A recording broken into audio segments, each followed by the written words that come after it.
건강하세요. 은혜 받으십시다. 할렐루야. 할렐루야. 오늘 예배하는 여러분 모두에게 놀라운 축복이 임하기를 주의 이름으로 다시 한번 축원합니다.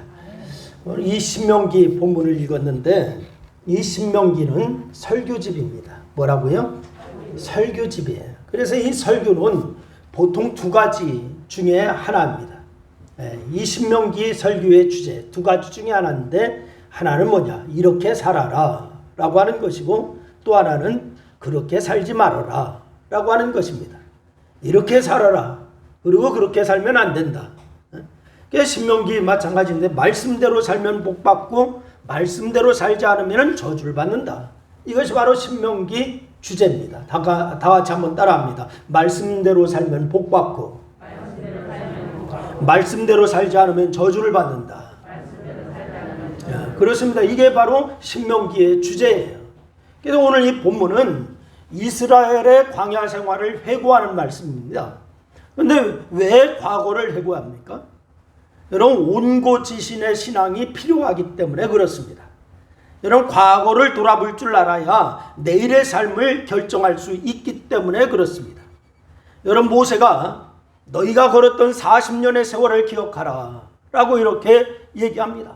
오늘 2절 말씀해 보니까 이렇게 얘기하죠. 우리 2절 같이 한번 읽습니다. 다 같이 2절 말씀 읽습니다. 시작. 내 하나님 여호와께서 이 40년 동안에 내게 광야길을 걷게 하신 것을 기억하라. 뭐 하라고요? 기억하라. 기억하라. 광야길을 걷게 하신 것을 기억하라 라고 이렇게 얘기해요. 이스라엘 백성들을 가르치기 위하여 하나님이 걷게 하셨다는 거예요. 여러분, 그런데 어떻게 걷게 하셨느냐? 1장 31절 말씀인데 우리 한번 읽어봅시다. 다 같이 시작. 사람이 자기의 아들을 아는 것 같이 너희의 하나님 여호와께서 너희가 걸어온 길을 해서 너희를 아느사 이곳까지 이르게 하셨느니라. 할렐루야. 하나님이 어떻게 하셨느냐? 안고 걸으셨다라고 했습니다. 안고 왔다. 광야에서 고생한 줄 알았더니 하나님이 안고 오셨대요. 호강했답니다. 여러분, 생각해보니 그렇습니다. 이스라엘은 광야에 있을 때가 좋았습니다.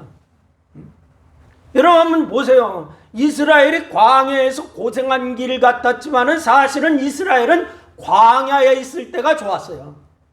거기 있을 때는 먹을 걱정, 입을 걱정, 돈 걱정, 뭐 이런 걱정 하나도 안 해도 됐습니다. 광야에서 사는 동안에 백성들의 짐이 바로 없었습니다. 집이 없는데 바로 집 걱정할 필요도 없어요. 짐은 무슨 집이요? 집도 없는데. 그런데 다 그런 집이 없어서 못 자느냐? 다 기거하고 살았어요. 옷 한 벌에 신발 하나 전부였어요. 요즘 젊은 사람들 좋아하는 나이키, 구찌 뭐 이런 거 아닙니다. 그런데도 40년 동안 신발과 옷이 헤어지지 않았다라고 얘기하고 있습니다. 그 더운 날 냉장고도 필요 없어요. 늘 신선한 음식이 제공되었습니다. 안락한 매트리스도 없는데 한낮에는 뜨뜻하게 데워진 모래사장이 그들의 등을 따뜻하게 편안하게 그렇게 쉬게 했습니다. 그들은 먹고 자고 예배드리고 이동하는 게 전부였어요. 다른 거 없습니다. 먹고 자고 이동하고 예배드리고. 우리가 꿈꾸는 그런 생활 아닙니까? 여러분, 이런 생활을 여러분 원하십니까? 아니요? 먹고 자고 예배드리고 이동하고 뭐 이런 거면 다요. 여러분, 사실 우리가 그거 위해서 사는 거 아닙니까? 여러분, 우리가 꿈꾸는 그런 생활이에요. 진짜 문제는 뭐냐? 가나안에 들어왔을 때에 이스라엘의 문제가 시작되었습니다. 이들은 공부를 해야 하고 어른들은 밖에 나가 바로 이제 돈을 벌어야 하고, 어떤 사람은 부자로 살고 어떤 사람은 가난하게 살고, 바로 이 균열이 오기 시작했습니다. 바로 싸워야 되고. 여러분, 생각해보면 광야가 좋았어요. 광야에서 학벌을 따집니까? 옷을 따집니까? 집을 따집니까? 다 그놈이고 50법에 꼬여 다. 광야에서는. 그런데 가나안에 딱 들어와서는 차이가 나기 시작했어요. 서로 씻지도 못하니까 외모 볼 필요도 없어. 똑같았어요. 여러분, 우리 성도들 중에도 요즘 광야길을 걷는 분이 계실 것 같아요. 여러분, 목회자로서 마음이 쓰리고 안타까운 그런 경우도 많이 있어요. 도울 거라고는 기도해 주는 것밖에 없어. 돈이 많으면 좀 팍 주고 싶은데 바로 겨우 어쩌다가 그냥 위로 한마디, 밥 한 그릇 같이 먹자고 이렇게 하는 것뿐이 없어요. 그런데 만나서 얘기를 해보면 그분에게 광야길을 걷고 있지만은 만나서 얘기해보면 그분에게 소망이 있습니다. 할렐루야. 매일의 삶에 간증거리가 있어. 하나님의 하루하루 인도해 주시는 걸 느끼면서 그렇게 살고 있어. 위로해 줄 말을 찾다가 제가 도리어 위로를 받을 때가 있습니다. 그것이 광야길을 걷는 성도의 모습이에요. 여러분, 하나님은 광야길에서 우리를 그렇게 인도해 주셨습니다. 이 자리에도 광야 같은 인생길을 걷는 분이 계실 줄로 생각되는데, 여러분, 그러나 잊지 마시기를 바랍니다. 광야는 하나님의 말씀이 있는 곳이고, 광야는 하나님의 인도하심이 있는 곳이고, 말씀하신 분이 반드시 인도하십니다. 그 인도하심을 붙들고 하루하루 승리하는 성도가 다 될 수 있기를 주의 이름으로 축원합니다. 여러분, 광야는 하나님의 백성으로 훈련시키는 학교가 광야예요. 한번 따라합니다. 광야는 하나님께서 백성을 훈련시키는 학교다. 여러분, 훈련소입니다. 그래서 이 학교에서 공부를 잘해야 가나안에 들어가서 실패하지 않는 거예요. 여러분, 학교 생활을 성실하게 하지 않고 자민하자고 결석이라 하고 유흥업소나 이제 들락거리고 그 인생을 실패할 확률이 높아요. 학교뿐만이 아닙니다. 어떤 학원이든지 배우는 과정을 소홀히 하고 가르치는 선생님 말씀 듣지 않고 제멋대로 하면은 원하는 목표를 이루기가 좀 어렵습니다. 예인 사람도 있지만은. 그런데 오늘 이 본문 말씀을 보니까 하나님께서 이스라엘 백성을 일찍이 선택하여서 애굽에서 자라게 하시고 이제 때가 되어서 당신의 백성으로 훈련시키기 위해서 출애굽을 시키셨어요. 출애굽하여 단번에 가나안에 들어갔으면 좋은데 전혀 훈련되지 않은 자들이 단번에 가나안에 들어갈 수가 없습니다. 마치 아이가 학교 수업도 받지 않았는데 고시에 단번에 합격하기를 바라는 것처럼 애굽에서 가나안으로 단번에 들어가는 것은 이건 불가능한 거예요. 여러분, 그래서 하나님은 훈련이 안 된 이스라엘 백성들을 광야 학교로 인도하여서 그들을 가르치기 시작했습니다. 학교에 입학시켜서 이제는 가르치기 시작하는 거예요. 그래서 이렇게 오늘 이 본문 말씀을 보니까 하나님께서 이스라엘 백성들을 당신께서 원하는 백성으로 만들기 위해서 광야에서 훈련시켰다라고 이렇게 말씀하고 있습니다. 먼저 광야에서 훈련하시는 이유가 있습니다. 왜 광야에서 훈련하느냐? 오늘 2절 말씀 아까도 읽었지만 우리 한번 또 읽어봅니다. 시작. 이는 너를 낮추시며 너를 시험하사 내 마음이 어떠한지 내 그 명령을 지키는지 지키지 않는지 알려 하심이라. 여러분, 하나님이 이스라엘을 낮추기 위해서 일부러 40년 동안 광야길을 걷게 하셨다는 거예요. 뭐 하기 위해서요? 뭐 하기 위해서? 낮추기 위해서. 낮추기 위해서. 왜 낮추려 하십니까? 여러분, 그들에게 순종하는 삶을 가르치기 위해서예요. 낮추시는 이유는 순종하는 삶을 살게 하기 위해서. 여러분, 열하루면 갈 수 있는 길입니다. 애굽에서 가나안까지 열하루면 가는 길입니다. 그런데 무려 몇 년이 걸렸어요? 몇 년? 40년이 걸렸어요. 그 광야길을 걷게 하셨어요. 왜 낮추려고 하실까요? 그들에게 순종하는 삶을 가르치기 위해서입니다. 여러분, 열하루면 갈 수 있는 길을 무려 40년 동안 갔습니다. 순종을 배우기가 얼마나 힘든가, 이거 우리가 알 수 있는 거예요. 그래서 성경에 보니까 뭐라고 그래요? 순종이 제사보다 낫다. 여러분은 순종을 잘 하십니까? 빨리 배우면 배울수록 광야길이 짧아져요. 다 같이 한번 따라합니다. 순종을 빨리 배우면 빨리 배울수록 광야길이 짧아진다. 믿습니까? 여러분, 이스라엘에게 기회가 없었던 게 아니에요. 여러분, 광야길을 걸은 지 2년 만에 그 기회가 왔어요. 2년 만에 기회를 왔는데 열하루면 갈 수 있는 거리를 2년 정도 시간을 들여서 나름 준비하면서 왔습니다. 하지만 그 2년 가지고는 택도 없었어요. 2년 정도 속성으로 공부하여서 시험을 봐서 이런 속성 과정을 거쳤습니다. 2년의 속성 과정. 근데 시험을 봤는데 12명 중에 몇 명만 합격해? 몇 명만 합격했어요? 2명만. 정탐꾼 12명을 보냈습니다. 이게 시험하는 그런 시험 과정이었어요. 속성 과정을 마치고서 12명을 딱 보내놨더니 12명 중에 몇 명만 합격했다고? 2명만 합격했어요. 나머지는 다 떨어졌습니다. 근데 문제는 뭐냐? 백성들이 그 10명의 말을 들어서 완전히 빵점을 받아버렸어. 백성들이 2명의 말을 들었으면은 그래도 점수가 올라갈 텐데 10명의 말을 들었습니다. 그래서 다 빵점이야. 그들은 순종할 준비가 되어 있지 않았습니다. 그래서 무려 38년을 더 걸어야 됐습니다. 그렇게 걷는 동안에 애굽에서 나온 1세대들이 다 광야에서 죽었습니다. 여러분, 순종하지 않았기 때문입니다. 그리고 2세대들은 1세대들의 죽음을 보면서 순종하지 않으면 저렇게 죽는구나, 이것을 배우게 되었어요. 순종하지 않으면 저렇게 죽는구나. 그리고서 그들은 가나안에 들어갔습니다. 광야길을 걷는 동안에 충분히 배운 거예요. 하나님이 우리를 왜 낮추실까요? 여러분 가족을 왜 낮추실까? 왜 광야길을 걷게 하실까? 그래야 하나님을 붙들고 순종하고 살기 때문에 낮추시는 거예요. 여러분, 우리도 연단 받을 때는 대단했습니다. 물질을 통한 연단, 사람을 통한 연단, 목회를 통한 연단, 연단이란 연단 다 받고 왔어, 지금까지. 응? 여러분의 인생길에서, 인생의 광야길에서 연단이 이제 그때마다 연단이 있었어요.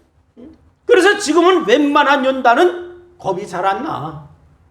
웬만한 연단은. 왜? 그 연단을 어떻게 했기 때문에? 겪어왔기 때문에.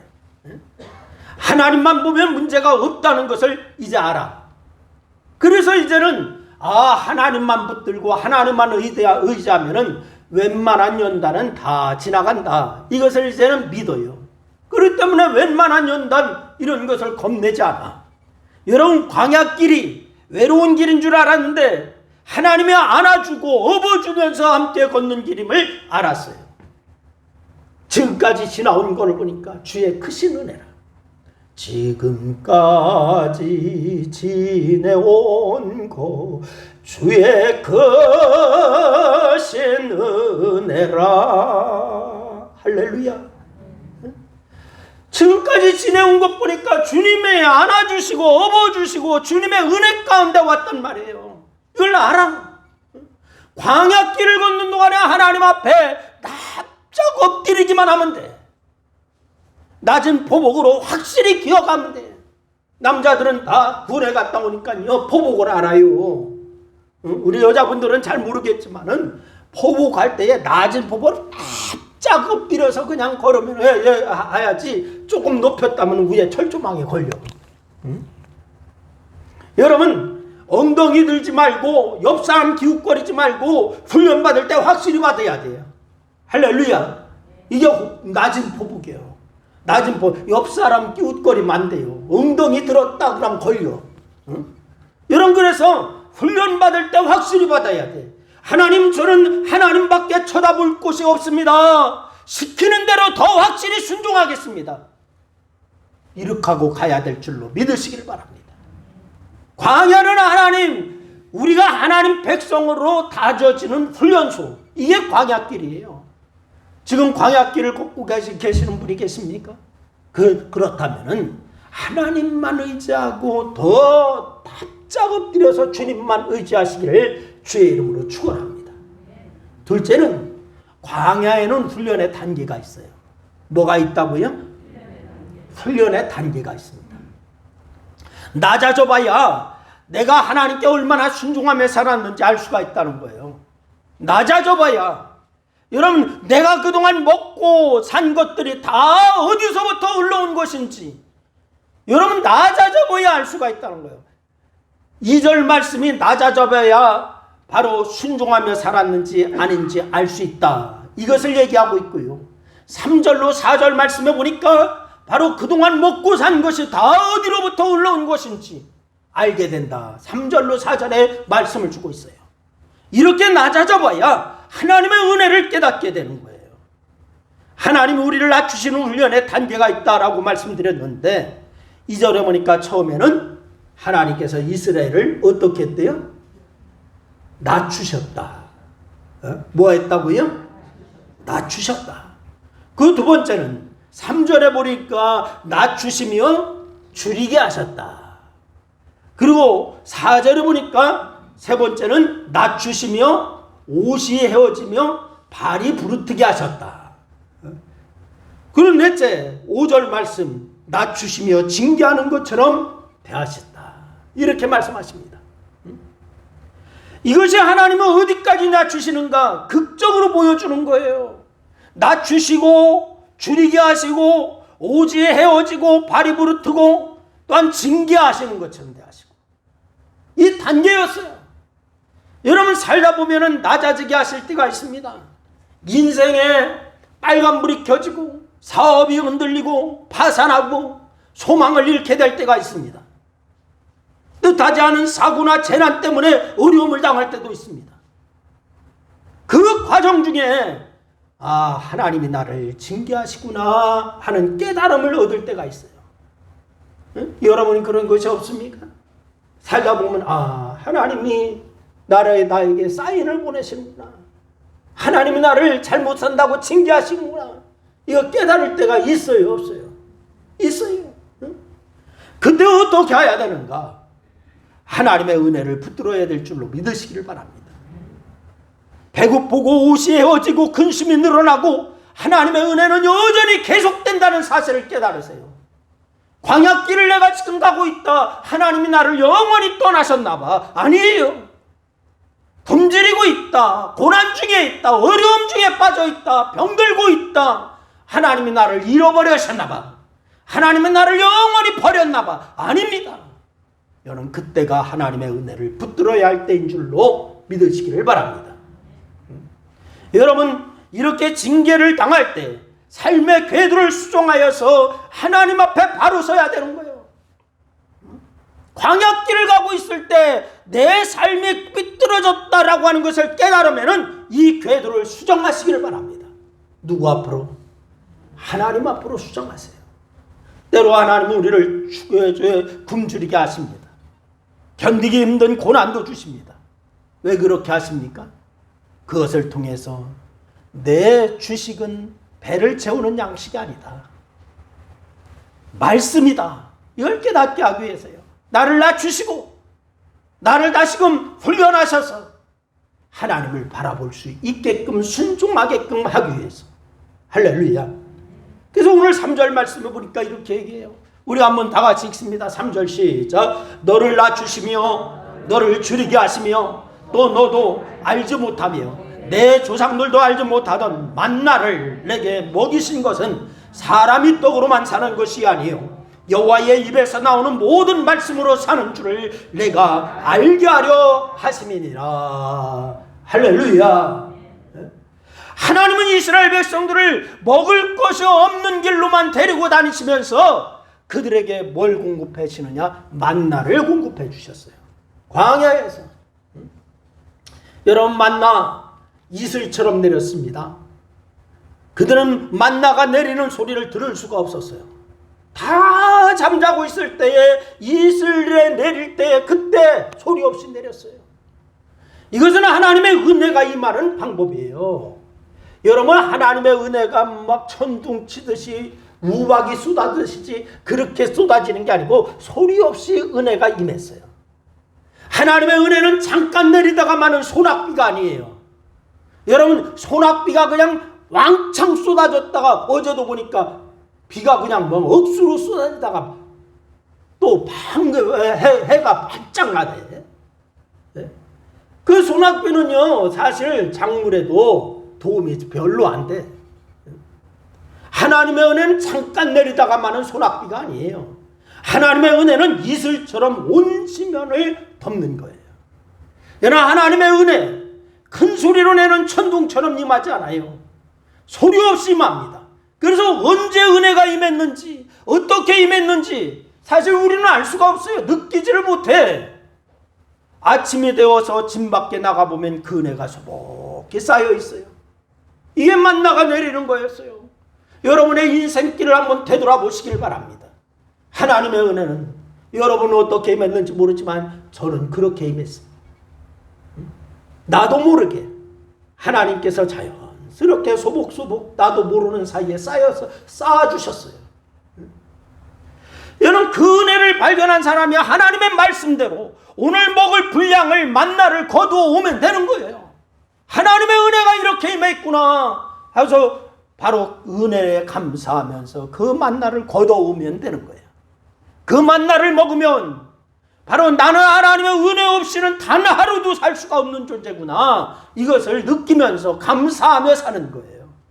이게 하나님 앞에 순종하는 방법인 줄로 믿으시기를 바랍니다. 아직도 이스라엘 백성들이 만나를 먹어서 살았다고 생각합니까?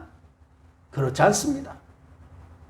그들이 만나를 먹어서 산 것이 아니라 만나를 내리시는 하나님께 순종해서 살았다 이것을 깨닫게 하기 위해서 순종하지 않으면 만나도 없습니다. 순종하여야 만나가 있어.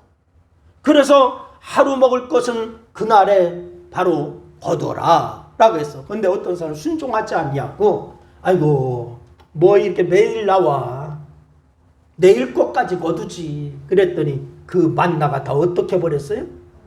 썩어버렸어요. 다 썩어버렸어. 응? 여러분 순종하는 은혜를 순종하지 않으면 만나도 없어요. 순종하여야 만나가 존재하는 거예요. 그래서 만나를 내리시는 하나님께 순종해서 살았더니 바로 만나를 은혜로 충분히 살아. 그것이 바로 뭐냐? 사람이 떡으로만 사는 것이 아니고 하나님의 입에서 나오는 말씀으로 사는 것이다. 이 말씀이에요. 이 말씀이 바로 실제 경험되게 되고 여러분의 삶에 적용되는 말씀이 되는 거예요. 할렐루야. 여러분 떡 쳐다보지 말고 사시기 바랍니다. 옆 사람에게 한번 인사하세요. 떡 쳐다보고 살지 마세요. 이렇게 인사하세요. 그것이 우리를 살리는 것이 바로 아니에요. 우리는 떡이 우리를 살리는 것으로 생각하고 있잖아요. 떡이 우리를 살리는 것이 아니에요. 하나님의 입을 쳐다보고 살아야 돼. 할렐루야. 하나님 말씀에 순종할 때 필요한 떡이 채워지는 거예요. 그런데 우리는 하나님 말씀에 순종하고 하나님의 입을 쳐다보고 살기보다는 우리는 지금까지 뭐 쳐다보고 살아? 떡 쳐다보고 살았어요. 떡 쳐다보고 살아서는 안 되는 거예요. 하나님의 입을 바라보고 하나님의 말씀에 순종할 때 떡이 생기는 건데. 사랑하는 성도 여러분, 고생하며 고난받을 때도 하나님을 경외하시기를 바랍니다. 힘들고 어려울 때 더욱 하나님의 말씀대로 사는 은혜가 있기를 바랍니다. 그것이 우리의 소망입니다. 우리 인생에 광야만 있습니까? 응? 여러분 인생에 광야만 있었어요? 아니에요. 여러분 그렇지 않아요. 광야가 있다면 아름다운 땅도 있는 거예요. 할렐루야. 광야를 통과했더니 어디에 입성하게 됐습니까?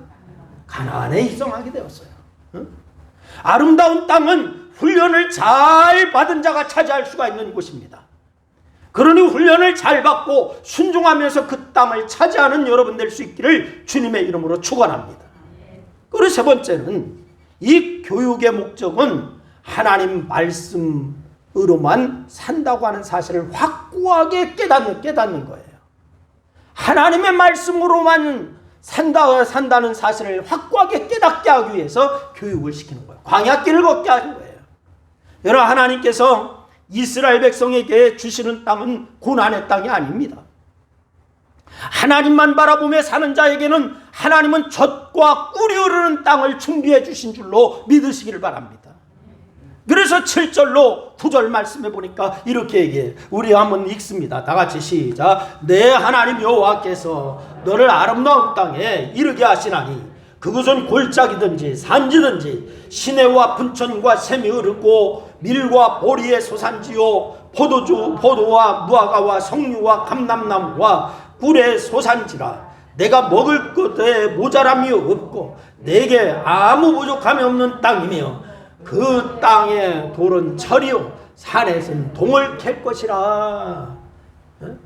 여러분, 그 땅의 특징을 소상하게 말씀해 주시잖아요. 이건 광야에 없는 거예요. 첫째, 어디로 가든지 물이 흐른대요. 광야에는 물이 어디를 가든지 다 물이 있습니까? 없어요. 그런데 그 땅에 하니까 어디를 가든지 물이 흐른다. 둘째, 곡식 창구래요. 광야에 곡식이 풍부합니까? 없어요.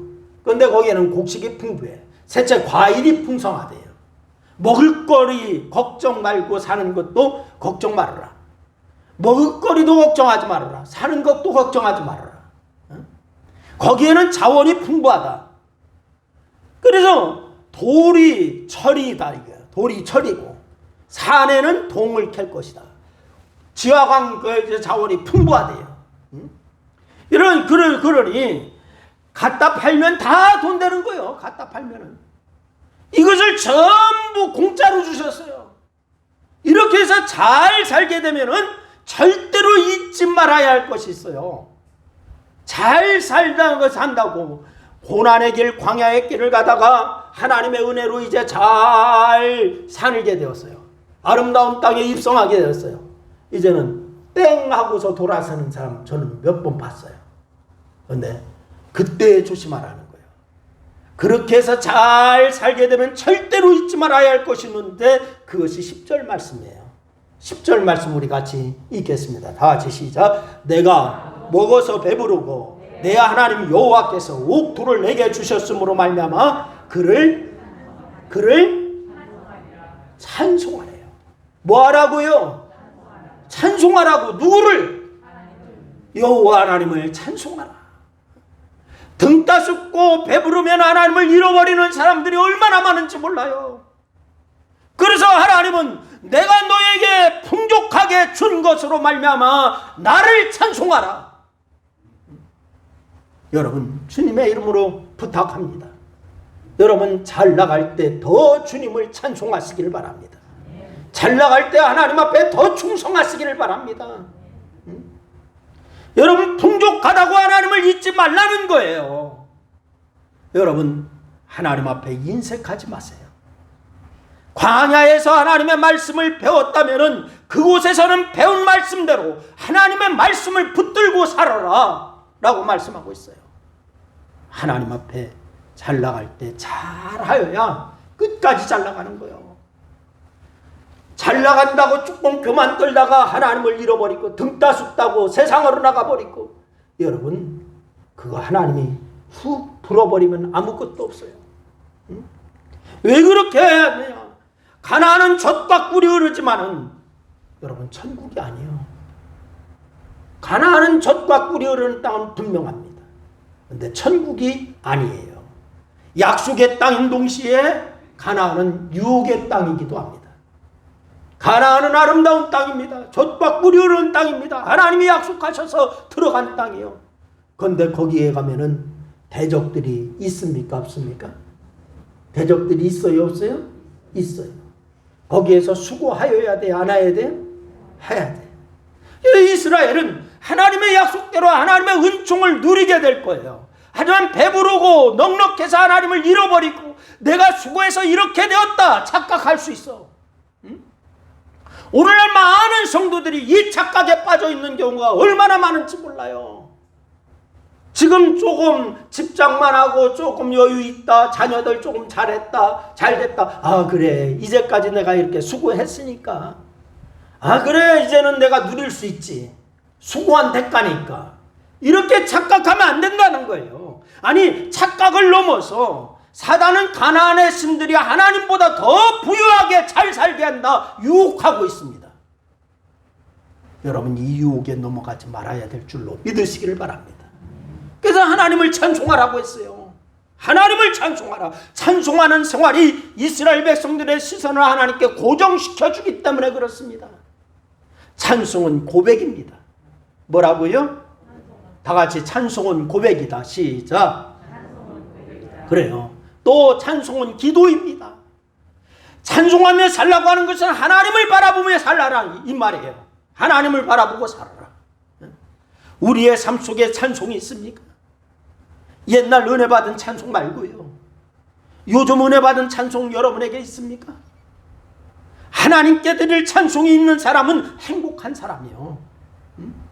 여러분, 나의 찬송을 가지시기를 주의 이름으로 부탁드려요. 내가 은혜 받은 찬송이 지금 없다. 회개해야 됩니다. 오늘 내가 부를 찬송을 입술에 담으세요. 하나님은 찬송 중에 거하시는 분이신 줄로 믿으시기를 바랍니다. 기도가 있어야 되는 거예요. 여러분, 광야 같은 인생길을 어떻게 살아야 될까? 광야 같은 인생길 어떻게 살아야 될까? 우리에게 주시는 오늘 본문 말씀에 귀 기울이세요. 오늘 3절 말씀에 보니까 분명하게 말씀하세요. 다 같이 읽습니다. 시작. 사람이 떡으로만 사는 것이 아니요 여호와의 입에서 나오는 모든 말씀으로 사는 줄을 내게 알게 하려 하심이라. 할렐루야. 우리가 떡으로만 산다고요? 명예로만 산다고요? 아니요. 뭘로 산다고요? 하나님의 말씀으로 산다. 광야의 교육 목적은 바로 이 말씀입니다. 여러분의 광야길을 하나님이 가게 하는 것도 이 말씀이 목적입니다. 이 말씀대로 산다면 성공입니다. 세상을 바라보거나 물질을 의지하지 마시고 이 땅에 사는 동안 여러분 모두 하나님만을 의지하고 말씀을 따라 사시기를 주의 이름으로 축원하고, 그래서 하나님의 은혜 가운데 더 승리할 수 있기를 주의 이름으로 축원합니다. 기도하겠습니다. 오늘 말씀을 생각하면서 우리 한 2분 동안 함께 합심하여 같이 기도하십니다. 같이 기도합니다. 아버지 하나님, 은혜와 사랑을 고맙고 감사합니다. 오늘도 주께서 우리에게 주시는 말씀을 통하여서 주님의 말씀을 다시 한번 우리가 아버지 상고하며 우리의 삶의 아버지 하나님이여 이제 아버지 하나님 그렇게 살기로 작정하게 하심을 감사합니다. 하나님, 우리가 광야길을 간다 할지라도 우리가 잊지 말아야 할 것은 하나님이 안고 업고 우리는 아버지 하나님 고생했다라고 생각했는데 전혀 그것이 아니었음을 우리가 말씀을 통하여 깨달았습니다. 하나님, 이제는 아버지 하나님의 말씀대로 순종하고 사는 그러한 삶이 되게 도와주시기를 원합니다. 아버지 하나님의 말씀대로 살면은 승리요, 말씀대로 살지 않으면 실패라고 하는 사실이 분명할진데 우리가 아버지 하나님의 말씀대로 순종하여 주님 앞에 영광 돌리는 그러한 삶을 이룰 수 있도록 인도하여 주시옵소서. 오늘 함께 하셔서 감사합니다. 놀라운 축복으로 함께하여 주옵소서. 예수님의 이름으로 기도드리옵나이다. 아멘. 할렐루야. 네, 감사합니다. 오늘 여러분에게 하나님의 놀라운 축복의 역사가 넘치기를 주의 이름으로 축원합니다. 주님 바라보고 사시기를 바랍니다. 아멘. 코로나가 이제 계속적으로 이렇게 확산되고 있다 그래가지고 우리 한국도 10월경에는 위드 코로나를 좀 생각해야 되지 않느냐 이런 얘기도 나오더라고요. 위드 코로나 하면은 코로나와 함께 산다 이 소리야. 감기처럼 백신도 맞고 감기 걸리면 치료도 하고 이러면서 같이 산다. 이게 위드 코로나 이걸 얘기하는 거예요. 그 다른 나라는 그렇게 사는 나라도 있어요. 그러니까 보니까 손흥민 선수가 축구 경기 하는데 보니까 관중이 꽉 차 있더라고. 그래서 관중들을 쭉 이렇게 보니까 마스크 쓴 사람 한 10%뿐이 안 되더라고요. 그래서 그 나라는 위드 코로나를 선언했기 때문에 그런 거죠. 그렇게 살아야 되지 않냐 이렇게 논의해야 된다 이런 것도 뉴스가 나오더라고. 어떻게 되든 우리는 또 조심할 것은 계속 조심해야 돼요. 방역하면서 마스크 착용하고 이러면서 백신 맞고 이러면서 협조하면서 조심해야 됩니다. 손 잘 씻으세요. 아멘. 어디를 가든지 손 씻어야 돼. 소독제 계속 바르시고 하면서 그렇게 하시기를 바랍니다. 그러면서 말씀 생활과 기도 생활은 우리의 생명줄입니다. 할렐루야. 그 말씀 생활과 기도 생활을 놓지 마시기를 바랍니다. 나라와 민족을 위해서 꼭 기도해 주시기를 바라고, 그리고 우리 성도들 기도의 제목이 있는 분들 함께 공유하여서 같이 기도할 수 있기를 바라고, 우리 이응영 권사님 아드님도 결혼을 또 앞두고 있어. 그래서 여러분 기도해 주시기 바랍니다. 그래서 어제도 친구 목사님 딸이 결혼이 있었는데, 그러니까 49명까지 입장을 시킨대. 49명까지 입장. 그렇게 해가지고 또 식당도 49명까지, 식장 안에도 49명까지 이렇게 한대요. 그래서 어렵다라고 그렇게 얘기를 하더라고. 그래서 많이 기도해 주시기를 바라고, 또한 좋은 소식들이 뭐 손자, 손녀 태어날 조짐들이 있다 하는 얘기도 많이 들리는데, 여러분 서로 기도할 수 있기를 바라고, 목장에서 전화라도 같이 기도하고 교제하시기를 바랍니다. 아멘. 꼭 그렇게 전화들 좀 하세요. 아멘. 네, 그렇게 해주시기를 바랍니다. 다른 말씀 있으면 해주시기 바랍니다. 네, 없으면 우리 다 일어나셔서 314장 찬송 드리고 축도하겠습니다.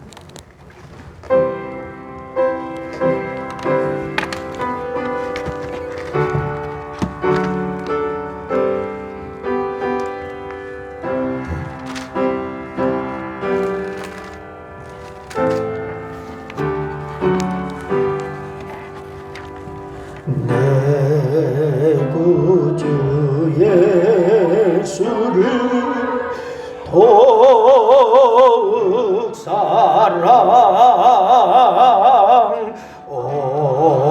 엎드려 비는 말 들으소서. 내 진정소리 내 구주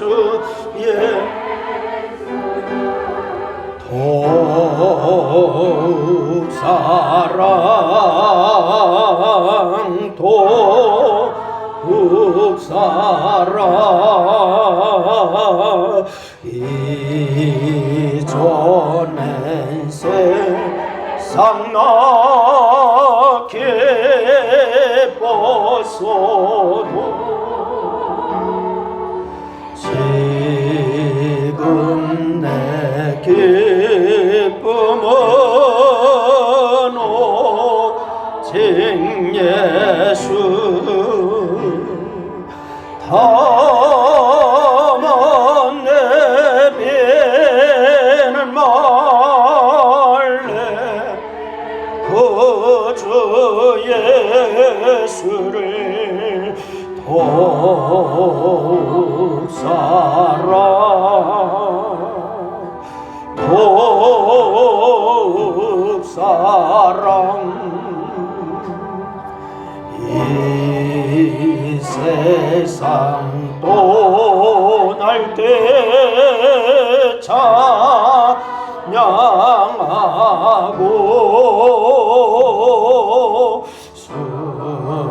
숨질 때 하는 말이 곧일세 다만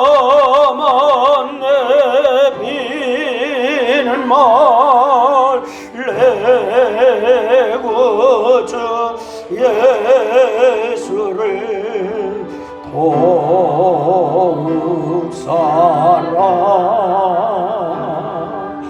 더욱 사랑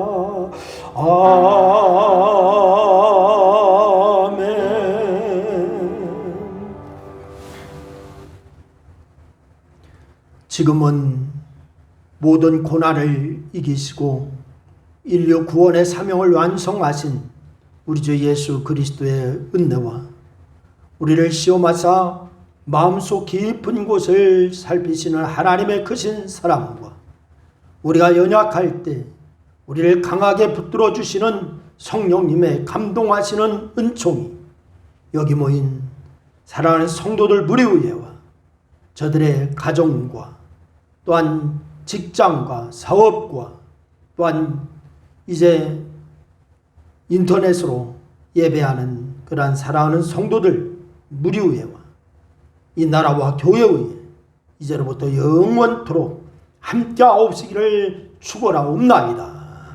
아멘.